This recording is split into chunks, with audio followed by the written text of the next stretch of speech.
Hey, everybody. Welcome to another episode of Impact Theory. I am here today with David Rubenstein, who is the co-founder of Carlyle Group, which is one of the most successful firms ever in terms of private equity. Really pretty extraordinary tale, and the author of the new book, How to Lead. David, welcome to the show.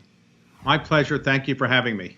Absolutely, man. I am super excited to talk to you about the idea of leadership, which is something that I think is not only important in business, but just generally in life. If you had to put into a single sentence what leadership is, what its nature is, if you will, what would you say leadership is? Generally, it's the effort of one or more people to convince a larger group of people to follow them in doing something that the leaders think is a good thing for everybody to do. It could be social policy, it could be a political effort, it could be a business venture. But basically, leaders are people who try to convince other people that it would be in everybody's best interest to follow the leader's views on what should be done. And so when I think about the military and their views around leadership, there's a sense of distributed leadership where anybody should be able and willing to step into that role when it makes sense for, a dynamic situation as it unfolds. Do you view leadership like that? Should everybody be developing that skill? Or is this something that, hey, if you have a particular path in life you're trying to follow, it might be useful, but otherwise you don't need to bother? Well, there's 7.5 billion people on the face of the earth. And in some respects, almost everybody's a leader in some way. If you're a parent, you're a leader. You might be a leader of a Girl Scout troop, or you might be president of the United States. So everybody has probably some roles where they play as a leader. Is it good for everybody to want to be a leader? Well, I think leadership is good. If we had everybody being a follower, you have a lot of chaos.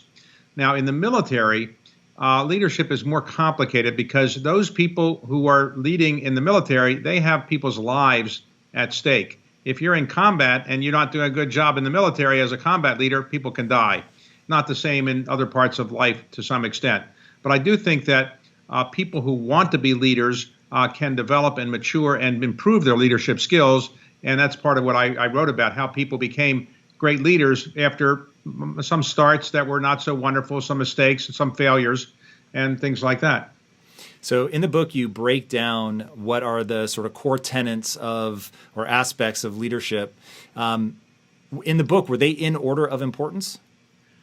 No, they were not necessarily in the order of importance, but they were, they were 13 that I kind of thought were important. And just to review the examples of them, luck is very important because you need some luck to get anywhere, I think. You need to have some persistence. You need to have a focus on what you want to do. You need to know how to cooperate with other people, share the credit. You need to know how to communicate well with people, either orally or writing or some other method. You also need to, I think, be ethical.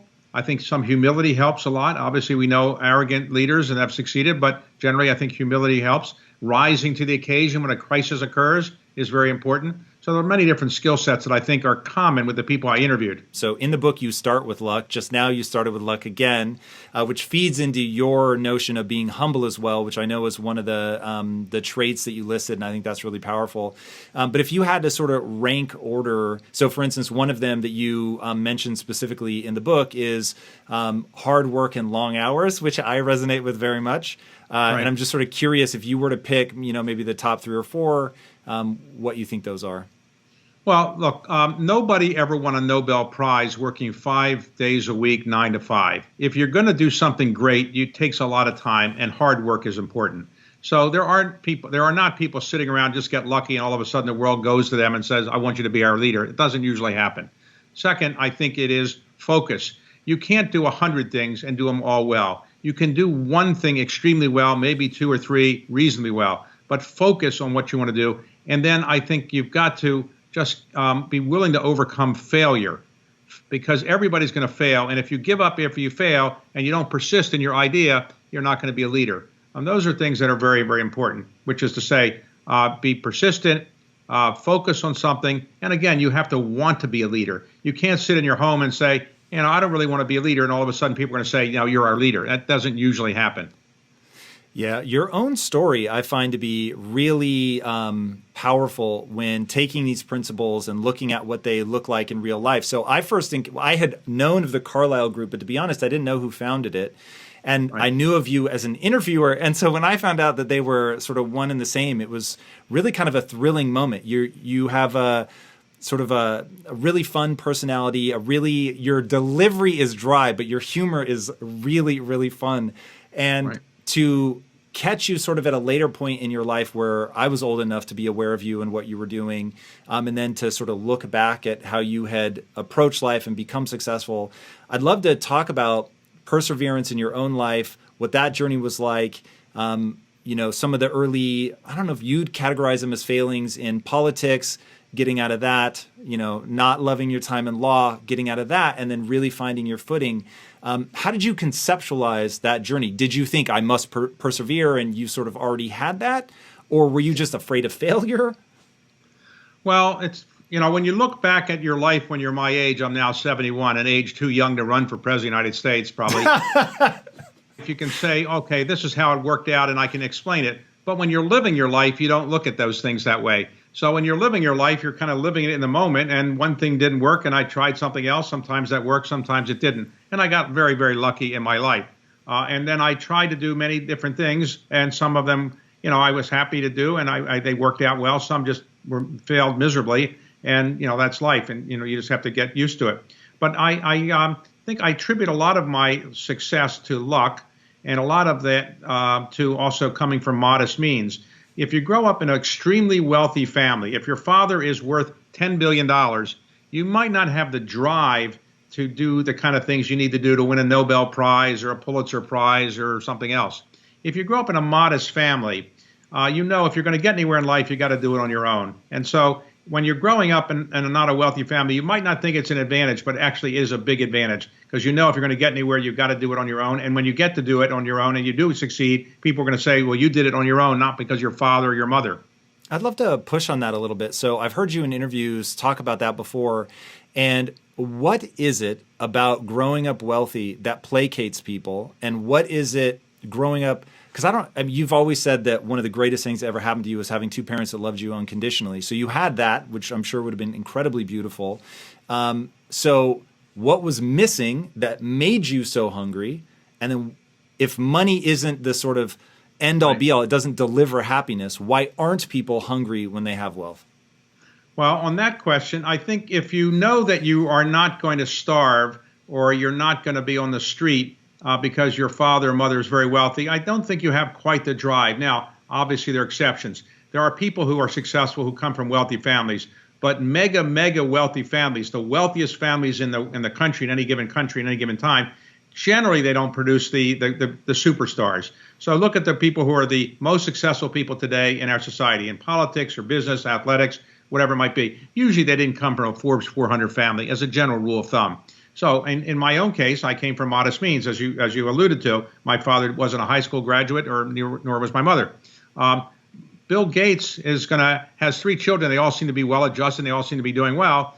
Whether they can produce the kind of great success that he produced, who knows? But if they do, people will say, well, sure, his father was Bill Gates. So my own case, I have 3 children. They're all extremely well-educated in the best schools, Harvard, Duke, Stanford, and so forth. But whatever they achieve, sometimes people will say, well, maybe it's because their father was helpful or their father was wealthy. Now, they wouldn't say that's really fair, and maybe they're right, but there's no doubt that people will think that. Do you think that deflates them? Because I would think, well, now they have something to push back on to achieve at a level to show people I got out from under my dad's shadow. Why doesn't that drive them to do even more? Well, I think it's complicated less complicated for a girl than a boy. I think if you're a man and you have a son, the son probably is going to be seen as more in the shadow of a very prominent father. I think it's a little bit different for daughters for lots of reasons I could explain. So maybe it's not quite as challenging. But, of course, you've seen many times where famous men have children who say, or sons and daughters, who I say, I don't want anything with a family business. I want to be on my own. I don't want anything to do with the family's wealth. And sometimes these people have nice lives. They generally don't change the world in quite the way that maybe the father or the mother did. Did you think about when you were raising your kids? This is one of the reasons I don't have kids, by the way, was so growing up, My parents couldn't give me all the things that I wanted, but I always had food. My parents loved me to death, so I'm beyond fortunate with how I grew up. But there was something about not being able to have the things that I wanted that really pushed me to achieve more than anybody in my family had achieved. And so when I generated wealth in my own life and thought about raising kids that grew up in a family that would have been affluent, I really worried about having to artificially create an environment that was difficult for them in order for them to succeed. I wasn't sure that I had the fortitude, if I'm honest, to create hardships for them where I didn't need to. Did you think about that? Like, have you done things to sort of make it, quote unquote, difficult on your kids? Well, I wasn't quite as wealthy as I later became when I was having my children. I was reasonably wealthy by normal human standards, but not by the standards of today. So I tried very much to shield them from the wealth, but eventually they figured it out, and they did kind of accepted it. I wasn't giving them gigantic trust funds or buying them lots of things that they really didn't need. So I think they got a good education, and that's probably the best you can do. But as you suggest, raising children is complicated. As you may have heard me say, Jackie Kennedy liked to say that raising children is a complicated thing, and if you mess up raising your children, nothing else in life really matters. And it's true. Your ultimate legacy is not a building named after you or a scholarship named after you, but it's your children in many ways. And so they're going to be around a lot longer than you are in most cases. And, raising children is challenging for wealthy people, as we have seen. Many people, you live in California, many people who are very famous Hollywood types, they have famously had some, let's say, less successful children than they might have wanted in some cases because they have a lot of wealth and a lot of things that are not necessarily conducive to great success. Out of curiosity, what are the things that are conducive to great success beyond money? Because you've talked very eloquently about, billionaires being some of the most tortured people that you've met. What are those things that lead somebody to be, quote unquote, successful?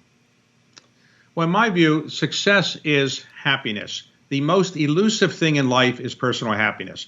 Thomas Jefferson wrote about the pursuit of happiness. He never told us how to actually get it, but finding somebody that's happy with their life is really good. So if you meet a poor person and they are very happy with what they're doing, why should you say your life isn't successful? They're very happy with what they're doing. If you meet a very wealthy person and he or she is tortured with their money and they don't know what to do with it, their children hate them, everybody hates them, is that person successful? I don't really think so. I think success comes about when you are happy, because that's the point of life to some extent, is being happy. That's why we're all here, I guess, to some extent. We want to make the life better for other people. But to some extent, if you are making life better for other people, you're going to be happy, in my view. How do you deal with the transient nature of happiness? And do you distinguish between happiness and, say, fulfillment? Well, sure. Happiness can be a momentary thing in some cases. You're happy that something happened. Big success happened here. You did something. You got an award or something. Your children call you up and say they're proud of you if that ever happens. But fulfillment means that you're content. And contentment really is a more long-lasting kind of thing. To be fulfilled, I think, is something that goes on for quite some time. Happiness can be more transitory. You're happy one day, you're unhappy the next day. But when you're fulfilled, I think it's a more long-lasting and probably a better thing. So how did you craft that message for your kids? One thing that it seems like you've really established yourself as in your career is somebody who's deeply persuasive, able to, like you said, a good leader, get people to go somewhere that's going to be good for them. How did you set your kids up for that, for pursuing happiness or fulfillment? There was a famous book that was written called Presidential Power. And in it, it was written by a man named Richard Neustadt. And he said, look, president doesn't have that much power. He only has the power to persuade. And as I thought about it, that's what life is all about, persuading somebody to do something. Go on your show, read your book, agree with your theories. Life is all about persuading people. Even Albert Einstein couldn't come up with E equals MC squared, and everybody said, you're right. He had to go persuade people that he was correct about that. So persuasion is very important. So there are three ways to persuade and communicate. One, orally. You're a good talker. You're Martin Luther King. You're Abraham Lincoln. A good writer. You're Mark Twain. You write very well. But the most powerful way is by leading by example, persuading by example. So with my kids, I was a hard worker, and I tried to educate them about the value of hard work. I read a lot. I tried to educate them about the value of reading, treating other people well. I tried to educate them. But children learn by seeing what their parents do.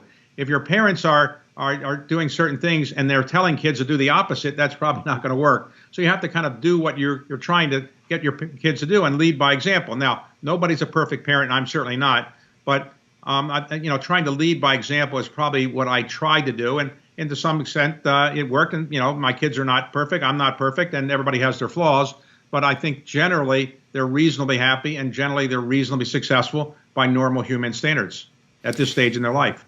I'm glad you brought up Lincoln. So Lincoln is somebody I've heard you talk a lot about, and if I misquote you, please let me know. But I'm almost certain I remember you saying that you consider Lincoln the greatest American, if not one of the greatest. Yes, the greatest. So what is it? One, for people that don't know you well, the way that you leverage your understanding of history and bring it into context today, I find really extraordinary. What is it about him that makes him the greatest American? Well, the time that he was elected, he was, of course, not that well known. He had never held any office other than for 2 years. He was a congressman, any federal office except for a congressman for 2 years. The country was falling apart. 7 states seceded before he even took office, just after his election. And so the country was falling apart. He decided to keep the country together. Now, somebody else might have said, hey, you want to go to secede to the South? Go away. We take your slaves and you live that life. We don't want that here. He didn't say that. I said, I want to keep the country together. And he fought a war. We had 600 to 700,000 men and women die in that war, very costly. But he kept the country together. And, of course, in the process of trying to win the war, he freed the slaves through the Emancipation Proclamation, subsequently through the 13th Amendment. So he held the country together. And he did so with eloquence and an enormous amount of humility. Had I met him, which I never did, I would have said, tell us, did you win the Civil War? And he would say, no, I didn't win it. The American people won it. In other words, he wouldn't have bragged about himself. I can't see him sitting down and say, hey, guess what I did today? I won the Civil War. I don't see him saying that. Very humble person. And I think that was really an admirable quality. And I think, now, had there been no Civil War, Abraham Lincoln would probably not be considered a great president. You have to rise to the occasion. If FDR had been president for 8 years and we never went into World War II, I suspect he wouldn't be seen as such a great president. You have to rise to the occasion when circumstances present it. And so if you're Abraham Lincoln, but nothing bad happens during your time as president, probably, there's not much you have to do that really earns you a great credit as a great leader. That's why I think he was the greatest leader. That's interesting. So I want to more understand. So one, why wouldn't it have been smarter to let the South secede, given how much loss of life there was? And trust me, I'm glad he held it together. So I don't have an agenda in that direction. I'm just curious as to why wasn't it the right answer just to be like, hey, go do your thing, and we'll avoid the bloodshed. Abraham Lincoln had I would say a fetish almost with the Declaration of Independence and the Constitution. He just believed that they were the holy writ, and he therefore thought, look, this country was supposed to be one country. That's what the Declaration of Independence was about. That's what the Constitution is about. I'm not going to be the person who allows it to fall apart. So I think he wanted to hold it together for that reason. He, as you probably know, he was not interested in freeing the slaves. In fact, in his initial inaugural address, he said, I support the 13th Amendment. The 13th Amendment at that time was something that James Buchanan, his predecessor, wanted to have become part of the Constitution. What did the 13th Amendment say? It said slavery is the law of the land and shouldn't be changed. So Lincoln endorsed that in his initial inaugural address. Later, he realized that it really wasn't going to be helpful to continue to have slavery and still be able to win the war. He needed people to leave the South, slaves, and ultimately join the Union Army, among other things. And the South and the Southern slaves were also helping fuel the war machine. So that was another factor. Lincoln was not I would say Lincoln was not an abolitionist during his lifetime, really, but he ultimately came to the conclusion it was the right thing to do. Though I should point out, he didn't think that blacks and whites could live together. He wanted to colonize them. That was a euphemism for you move into another country. And even when he was president of the United States, even when he was doing the Emancipation Proclamation, he was talking to blacks about moving to, let's say, Panama or someplace else in Central America. He didn't think they could live together with whites. You take a really unflinching look at history, which has made you one of the most interesting voices in this space for me. You've you've done what you call patriotic philanthropy. So you've gone in and helped update national monuments and things like that. Thomas Jefferson's ranch being one of them. And I know a big thing for you was to make sure that the signs of him being a slave owner were there and built up as well, so that people didn't sort of begin to rewrite history. Why do you think that's important? Why don't we sort of whitewash this stuff, tell a better story about it that's more in line with values today? Well, the theory of history is that if you study the past, it will help you in the future. As George Santayana, a famous Harvard philosopher, said, those people that don't remember history are condemned to relive it. So the theory of civilization is you advance. It's kind of Darwinian. We're theoretically advancing as we move forward. Well, we're not going to advance if we don't know the mistakes of the past. So that's the general premise. Second, if I buy the Magna Carta and I put it on a computer slide and you can look at it, it's not going to have the same impact as if you go visit it, you see it in person, you have somebody telling you about it there. Most likely after you see it in person, you're going to go read about it. So by preserving buildings or preserving documents or books, you're likely to have more people see them in person. And because the human brain treats that differently than seeing on a computer slide, I think it's going to help people get educated about history. And if you've read some of the things I've said, it's amazing how little people know about our own history. And one of the examples I like to cite the most is this. When you want to be a citizen, you assume you are a native-born American? I don't know. Okay, native-born American. So you're automatically a citizen of this country. But if you're not native-born and you want to be a citizen, as 800,000 people a year are becoming becoming citizens, you have to take a citizenship test. There are 100 potential questions. You can study for them. You then go to the court and they ask you 10 of those 100. You have to get 6 of them right. If you're 65 or older, they tell you the 10 questions in advance. 91% of the people that take that test pass. Great. The same test was given to, I think it was 41,000 Americans in all 50 states. They were native born. They were asked to pass the same test. And in 49 out of 50 states, the citizens a majority couldn't pass it.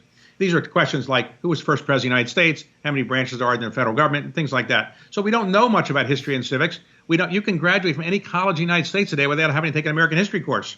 So people don't know much about our country's government. And it's sad, but that's the truth. Yeah, that is crazy. I had never heard anybody quote that stat before. You also have some terrifying statistics around literacy in the U.S., which I am absolutely startled by. So when you think about America, when you think about sort of the state of where we are right now, again, I don't want to misquote you, so please, if I get this wrong, but I think I heard you say that you believe America is the greatest nation on earth. True? False? Oh, absolutely. And I think most Americans would agree with that. In fact, I'm writing a book now about what it means to be an American. Tell me more. Okay. So I have a couple qualities I think when I say these are genes of being an American. What are the American genes? Now, every country, by definition, every country's citizens think it's the best country because they don't leave. For example, less than 5% of the people on the face of the earth are living in a country that they weren't born in. Whoa. So, yes, hard to believe. So think about this. Right now, what would you say is the most important thing about being an American? Well, there's many different things. Right to free speech, the right to freedom of religion, separation of powers in our government, things like that. Well, in my book, I'm talking about these, what I call the genes of American DNA. But I had a survey done by the Harris Research Organization. They asked Americans what they thought is the most important thing about being an American. And interestingly, the thing that just came back in the survey, it'll be in the book, is that the Americans think that the most important quality of being an American is the right to free speech. Now, I think that's a very important quality. I'm not sure I would have said it number one, but certainly in the top 10. But that's what people really value about our country.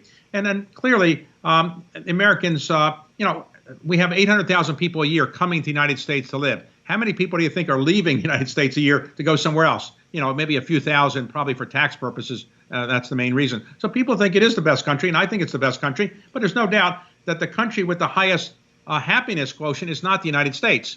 It's probably Denmark or Finland or something like that. So obviously small countries that have other appeals. But if you're talking about a big country, I think there's nothing comparable to the United States. Oh man, so we got to go a little deeper on that. You've been all over the place.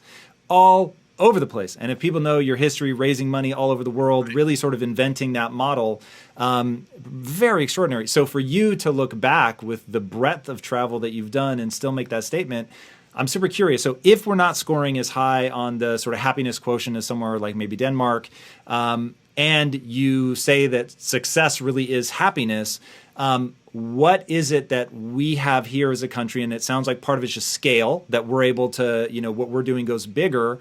And I'm asking all of this in the context of, I think we're living through a time right now where some percentage, I don't know what percentage, some percentage are not sure that America is a great country, full stop. And I do. It's given me so much, and I feel such a deep sense of obligation to make sure that, people have those opportunities. And I would love to see if you can articulate it in a way that I'm not sure that I could, how that DNA is serving Americans. Well, the DNA is serving America if you are probably like you or me, white, reasonably well educated, reasonably prosperous, and so forth. But the reason that people in Denmark are probably happier overall, or Finland, than the United States, is they don't have an economic underclass the way we do. So in our country, we have a very large percentage of the population that is, let's say, illiterate, a large percentage of people who are in jail, higher than any percentage in any other country in the world. We have a large percentage of people that have given up on their ability to rise from the bottom, and social mobility is not available to them. And of course, income inequality is greater here than at any time it's ever been in our country's history, probably even greater than the Great Depression now. So a lot of people are not that happy with this country. They're not leaving the country because they do believe probably in the American dream that maybe they'll rise up. But for some people at the bottom, they think the chance of rising up is just not realistic, but they don't have a chance to leave the country either. So the country has a lot of great things. We influence the world, as you suggest. I travel around the world a lot. When I go anywhere, people want to know what's going on in the United States, because our culture has affected the culture in the world. Our technology, our politics, our government, our military really is influential all over the world. So people want to know about this country, and it's an extraordinary country, but it has its flaws, as we all know, and our job is to try to fix the flaws if we can. Okay, so I definitely want to get to the flaws that are fixable. But first, you said that in the poll, people said that the thing they most valued about America was freedom of speech, but you didn't think you would put that as number one. What would you put as number one? Well, the things I think are the two most important ones are freedom and equality.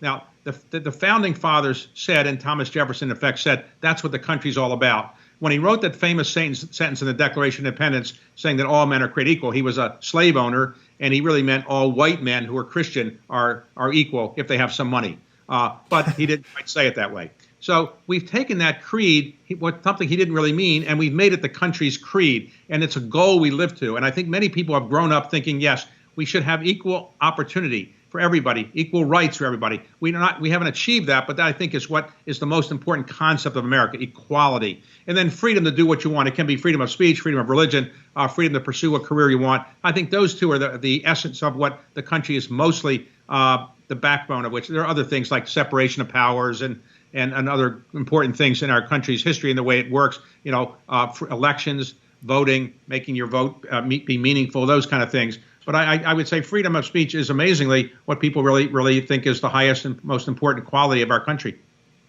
So when you think about a promise was made with the Declaration of Independence, and I'm curious, so I've never thought this thought before, so this may be totally ridiculous, and I certainly don't have your understanding of history, but as somebody who writes a lot, one thing I know is when you go to write something, oftentimes, part of the reason I'm sure he left out the detail is it wouldn't have the sort of poetic impact that he wanted it to have.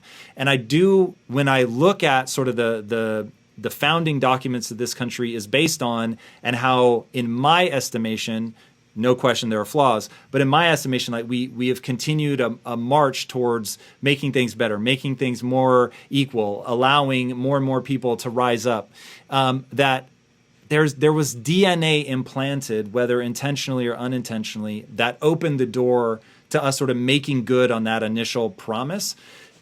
Do you think that there's two questions here? One, the one I was going to ask may not be as interesting, but I'll just say it out loud. Do you think that Thomas Jefferson, in trying to get the poetry of it right, realized he needed a grander vision to capture the human spirit, and that was why he wrote it the way that he wrote it? And we obviously see the knock-on effect. And then Well, we'll stop Let there. me answer that. Yeah. Thomas Jefferson was 33 years old.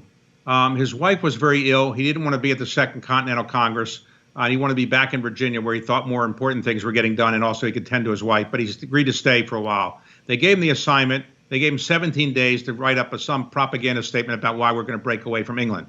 Like most people, he took the last 3 days. And the first 14 days, he was busy. So with 3 days to go, he's writing in his little rented house there with 2 slaves who are with him. And he didn't have any books with him, really, and he just kind of wrote it from memory and what he believed was the common sense. So he didn't have footnotes and all kinds of other things. After he submitted it to people and the Congress voted on it, they made 60 changes. He said they mutilated it. In fact, he was so upset for 8 or 9 years he wouldn't tell people that he actually wrote it because he was embarrassed the way it was written. But it turns out that the preamble, which was ignored at the time, became the most famous sentence in the English language. We hold these truths to be self-evident that all men are created equal. That became the most famous sentence in the English language. And at the time, nobody paid attention to it because it was the preamble to the part they really wanted to talk about, which is the sins of King George.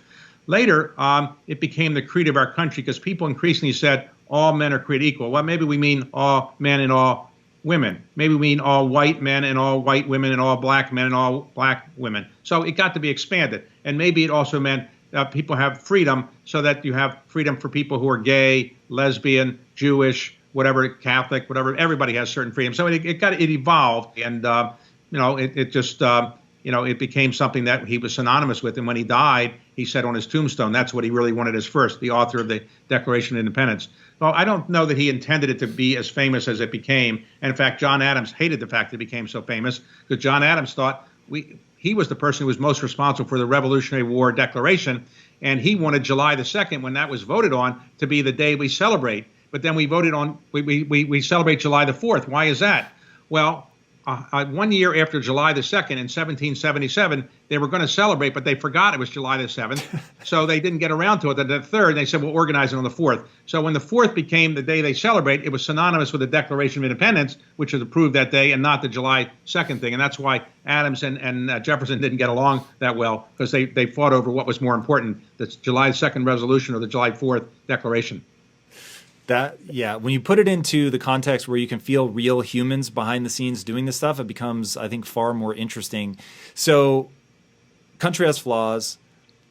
How do we go about fixing those? And is that, like, do you see each of us needing to play a role? And if so, like, how do you see you as but one example of how a person can contribute? How do you see yourself contributing to that? Our country actually moves forward reasonably well by listening to people because we have enormous amounts of public opinion polling, we have voting, we have social media. So I do think you can influence people in Congress and influence governors and state legislators. I think you can, but it takes persistence. You can't just write one letter to the op-ed page and think that's going to solve problems. You got to really be persistent. And those people that have persisted have succeeded. For example, when our country was created, the idea that women could own property was considered ridiculous. That they could vote or be in government was even more ridiculous. So the Seneca Falls Convention of 1848 kind of began the effort to get women the right to vote, 1848. And then it wasn't until 1919 that we really got the right for women to vote. So it took a long time. And anything that's heroic does take a long time to do, and no one person could do it. But I do think that the government is willing to listen. It just takes time. And now increasingly it takes some money. This idea that it takes more than one person, that you need a team. One of the things that Abraham Lincoln was so famous for, and I have been very inspired by this as a business leader, is the idea of a team of rivals. What was that? How did he use that? And do you think that kind of thing is important? Let me explain for those who may not be that familiar with it. There have been more books written about Abraham Lincoln than any other American by far. And so when Doris Kearns Goodwin decided to write another book about Abraham Lincoln, people rolled their eyes, and she rolled her eyes too. What can I do that's going to be so unique? So finally, she told Steven Spielberg she was writing this book about Abraham Lincoln. She didn't know what it was going to be. He said, I want to do a movie about Abraham Lincoln. He optioned the movie. The book was finished 10 years later. Whoa. 10 years later. And actually, the movie Lincoln that Spielberg did is only about 5 pages of the book. It's only about the 13th Amendment passage in the House. But the book is obviously more comprehensive. But as she was reading the book and doing the research, she realized, wait a second, Lincoln was considered not very smart, an oaf. illiterate in some ways, and not a very well-educated person, let's say, by the people that were going to be the nominee, supposedly, for the Republican Party in 1860. They were much more prominent people, but they looked down on him. They just didn't treat him very well. They thought he was funny looking and so forth. Ultimately, when he got the nomination, was elected president, he put these people in the cabinet. So we had the security to say, even though you think I'm not that smart or not that good looking or not that well educated, I want you to be my advisor. In the end, these people became his greatest friends. Now, you need a lot of security to do that. You can't be insecure. If you're insecure, you surround yourself with people that are not that good. And great people surround themselves with people that are smarter than them. And that's what he did. Yeah, that concept. So the way that it's played out in my business life is what I always tell people. I want everyone to challenge my ideas if they think they have something to offer, and not to give me any deference for being the CEO. And my thing is, if it's a good idea, it can withstand criticism. And if it's a bad idea, then that won't be able to withstand criticism, which is why people wouldn't want it. And I certainly would want to know if I have a weak idea. How did he keep that from turning into chaos? Well, in the case of Lincoln, Lincoln listened to people, though I should say in the Emancipation Proclamation, his advisors really didn't think that was such a great idea. So sometimes you have to be a leader and say, I'm going to persist, and you have to kind of support me if you can. If you can't, I understand, but I have to go ahead and do certain things. In the business world, it's true as well. In the business world, if you wait for consensus, you'll never get done. If Steve Jobs had waited for consensus on the personal computer, he would have not got nothing. If Mark Zuckerberg, I heard about the idea when Mark was in college, and I said that company's going nowhere. Who cares about a company like Facebook? When Jeff Bezos was doing his company, I didn't think it was going to get very far. I had some stock at the beginning. I sold it right away when he went public. So I just think that you have to have the willingness to persist against the conventional wisdom. So when you think about leaders and having the three different types of persuasion that you talked about earlier, how does one cultivate that? How can we recapture that spirit now? I feel like what we need is that sort of galvanizing spirit, something, a bold thought like going to the moon or whatever, that we can rally around. Yes. Well, look, I think a president like Biden, maybe he can come up with something that galvanizes us. Clearly, if you have a 9/11 event that tends to galvanize the country, the moon launch tended to galvanize the country around that effort. The civil rights legislation tended to galvanize the country. You need something like that. I think you probably have to have a figure who's a leader, who is seen as selfless, who is seen as promoting the country, not himself. That would probably be helpful. Is there something that we can focus our attention, our energies on that would galvanize us? Is there anything that we could move towards positively? Or is this one of those where the world's going to hand you what it hands you and you just have to be prepared to make the most of it? Well, things sometimes happen by serendipity. You can't anticipate a 9/11 event or things. But clearly, climate change has galvanized younger people, maybe more than older people. And younger people are more concerned about it, maybe because they're going to live longer. But I think that's something that really has galvanized people. The problem with it is it's hard to see progress because you can't really see the carbon in the atmosphere. And one of the challenges with climate change is that it may take decades before you actually see any real progress. That's why all the goals are, we're going to do something by the year 2050. Well, I'll be 101 years old, and I'm not as focused on things when I'm 101 if I live that long. So you need something that I think is different as a way to kind of show progress in a shorter period of time. So climate change is one thing, but I think, other kinds of things could be done as well. What's the power of reading for you? So I know that you aim to read 100 books a year. When you were a kid, you were reading 12 books a week, which is pure insanity. Where's these the power? Are little children's books. They weren't War and Peace. But reading, I came from modest circumstances, and therefore, how do you learn the new world? How do you learn what's out there? Well, reading. And so reading opened vistas for me. And I just found that by reading a lot, I could be informed about things. I could be a better person. And something I enjoy. So it's a great pleasure for me to read books. And the trick of it is I'm reading books of things I know reasonably well. I'm reading history, politics, business, things like that. And so it's not that complicated. If I had to read a physics textbook or a chemistry textbook, it would take me, a century to get through it. Now, talk to me about that idea of specializing, of finding something that's your niche. I know it seems to have played itself out pretty perfectly in the founding of Carlyle. What is that? Should we not be trying to be sort of the best at everything? Well, I don't think anybody can be. Look, I tell people focus. The way an organization works is you get to be known in an organization for having one skill and whatever it might be. In Carlyle's case, I was not an MBA and I didn't know how to really invest when I started it. So I figured out what can I do that would help the firm? Well, I would go do the fundraising. Nobody else wanted to run around the world begging for money. So I did that and I kind of mastered that craft. Once you master something, people say, well, person A is very good in skill A. Maybe person A can do skill B, and you give people a little opportunity to do something else. Then gradually you do 2 or 3 or 4 more things, and you get skill sets that are transferable. So today I am doing lots of different things, and I'm not as focused as I was 20 years ago. But now I have developed skills in talking or writing or other things that I can use. And so while I'm not as great at one thing as I would like to be, I'm doing many different things. And in part because at my age, if I don't do them now, when am I going to do them? So I'm trying to do, everything before I'm, as I say, I'm rushing to the finish line. I want to get stuff done before the time falls apart when I can't do this stuff. So my job is to stay alive as long as I can with my brain and my body reasonably intact. And is that passion? I don't remember you actually using the word passion, but you talk a lot about if you want to be great at something, it's going to have to be something that you really love, that you enjoy doing. Is that what keeps you? Because you're quite energetic. Well, today, because I have a fair amount of money by normal human standards, not Bill Gates standards, I can do anything or I can do nothing. And so I'm only doing things that I really love doing. And so it's great pleasure, except that I only have a limited amount of time in a day, so I can't do everything. As you age, you can't probably do as much as you did when you were younger. So I'm only doing things I love, but I love doing many things, interviewing, writing, talking, and so forth. If you hate what you're doing, you'll never be successful. Nobody, as I've said before, has ever won a Nobel Prize hating what they do. And do you think you stumble into what you love? Is it a process? Can you create that love and passion for something?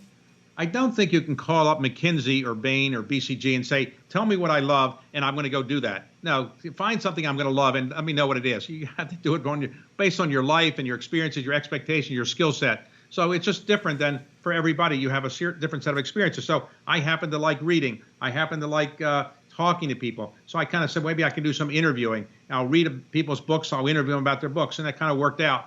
Or I like I'm interested in learning about people's lives. So I do interviews about famous leaders or things like that. It just kind of worked out and things evolve. And sometimes things don't work out. I tried some things in the investment area that didn't work out as well as I would have liked. But, you try and some things work, some things don't. Now, in the book, How to Lead, you interview some of the world's most extraordinary business leaders really from many different walks of life. What were some things that surprised you? You open the book by saying, hey, here are my 13 traits of a leader. This is basically what you're going to hear over and over from the different leaders I'm going to interview. But I have to imagine every now and then somebody caught you by surprise with something. People are most animated about talking about is their childhood and their young life and what mistakes they made, what hardships they overcame, because they realize they're successful people, but it gives a certain sense of humility if you say, look, I was terrible at this, but look, I got better in life, or I stumbled here, but look, I overcame it. So people like talking about their failures. Some people are, willing to just admit that they weren't perfect in other things. Now, there are arrogant people that will never admit they ever made a mistake, but those aren't generally the people I'm interviewing. So when you think about your youth and you think about, the mistakes you make, some of what comes into that is framing it, how you think about failure. And you talk about that as one of the important things that a leader has to be able to do. How in your life have you talked to yourself about what failure means? Well, I failed at lots of things. And so you just have to say to yourself, okay, does the whole world know I failed or just I know I failed? And then if the whole world knows, it's a little more embarrassing. If you know, then maybe you don't run around telling everybody how much you failed. And then you realize sometimes you fail because you made a mistake, or sometimes you don't have the ability that you wanted to have, or sometimes you had some bad luck. But everybody has failed at something in life. And if you say you haven't failed at something, you're not being honest. Everybody's failed at something. Now, do you think that we, as the adage goes, learn more from failure than we do from success? There's a reason why that adage has been around for a long time. I think it's true.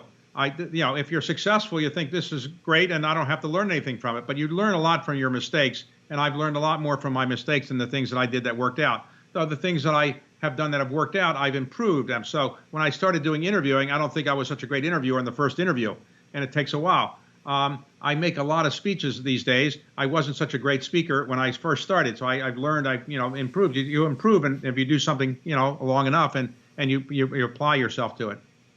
Now, when you wrote the book, How to Be a Leader, were you bringing some of that sensibility of what we can learn from history of, look, these guys have done these extraordinary things, and I wanted to help distill their wisdom? What was the impetus? The goal is basically this. My theory is that leaders are essential for society to move forward and not have chaos. You can't have everybody be a leader, and you can't have everybody be a follower. You have to have some leaders. And so I want to inspire younger people to read about people that have been successful and say, I could do that, or here's what that person did. I'm going to avoid that. So you really want to inspire younger people to kind of become leaders, and that's part of what I was trying to do.